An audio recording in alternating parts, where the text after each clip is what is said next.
Well, in the past year, I started finding out some things that I didn't like too much. In my county, Robertson County, we're $260 million in debt. That's way too much. Way too much spending. Way too much spending at the state level. We had to balance the budget last year with $1 billion of stimulus funds. And it's depressing to even talk about the federal level. Here we are, we're about $13 trillion. And I looked at this, and I looked at my family, and I started doing the math on this, and I realized that my family's share of all this debt is about $250,000. My family of 5 is indebted by politicians to the tune of $250,000. And I call that politically induced debt, because I didn't go out and spend the money. You didn't go out and spend it. It's the politicians who spend it. Politicians think their entitlement is to take our money and see it how they see fit. And look at the result. Record-breaking spending on a county level, record-breaking spending on a state level, record-breaking spending on a federal level. When we hear politicians talk about fighting against tax increases, where is the politician who fights against spending increases? That's the politician that I want to meet. And that's the kind of politician.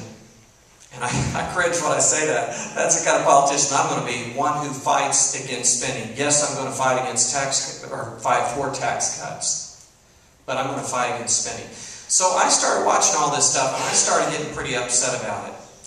And I went to a Tea Party rally, and that got me really motivated. And I decided that I needed to get in this race, because if we didn't have good people get in this race, we weren't going to get a different result. It's sort of like the definition of insanity. Government keeps spending to try and solve a spending problem. That doesn't make sense.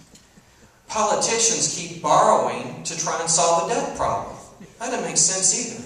And so I maintain we're not going to be able to send politicians to Washington to fix problems that politicians have caused. We need to send business people to Washington. We need to send people who've been in the trenches. We need to send people who've had to fight hard. We need people who've had to overcome adversity. I want to tell you something. I have been broke and on the verge of bankruptcy. Do you agree with me that America is broke and on the verge of bankruptcy today? Yeah. Well, I'm going to give you 3 reasons to vote for me on August 5th. First of all, I'm a certified public accountant. There are only 5 in the United States House of Representatives, and I believe only 2 of them are licensed. I'm still licensed. I take my 40 hours of continuing education every year. I continue to maintain my CPA license. Second, I have national and international business experience. But third, I've been broke, I've been on the verge of bankruptcy, and I know what you do to turn a business around. And that's why I think that of all the wonderful choices that you have in this election, that's why I believe that I'm the most qualified for this job. I want to tell a story in closing, and then we're going to allow some time for questions. My favorite Bible story is the story of the prodigal son.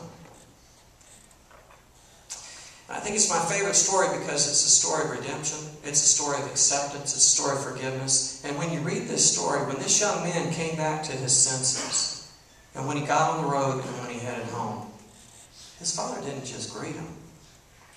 Do you remember what his father did? What did he do? He ran to greet him. I maintain this could be the story of a nation. As a nation, we may have squandered our inheritance. As a nation, we may have lived foolishly. As a nation, we may have engaged in things we shouldn't have done.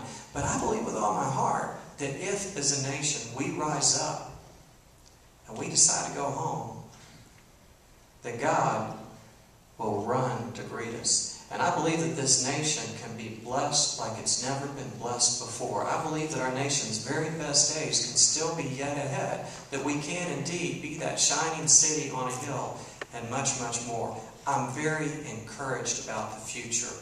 The liberal assault on faith, family, and freedom is causing people to rise up to make a difference. And we are going to make a difference in this election. I'd be honored to be your congressman. I will work hard to represent you with the morals, with the integrity that you deserve. I'll work hard to get this country back from the verge of bankruptcy and on sound financial footing. Now, let's take some questions if anybody has them.